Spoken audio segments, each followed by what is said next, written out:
بسم الله الرحمن الرحيم.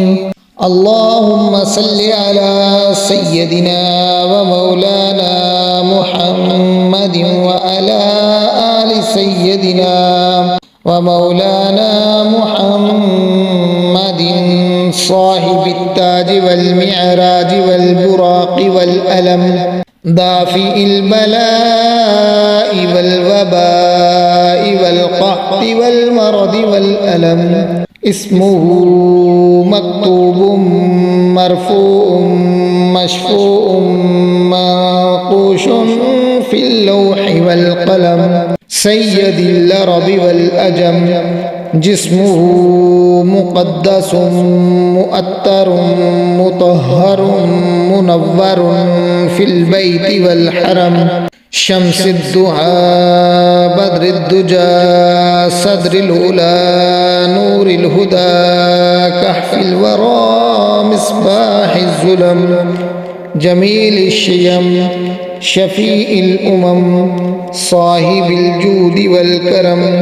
والله عاصمه وجبريل خادمه والبراق مركبه والمعراج سفره وسدرة المنتهى مقامه وقاب قوسين مطلوبه والمطلوب مقصوده والمقصود موجود. سيد المرسلين خاتم النبيين شفيع المذنبين أنيس الغريبين رحمة للعالمين راحة العاشقين مراد المشتاقين.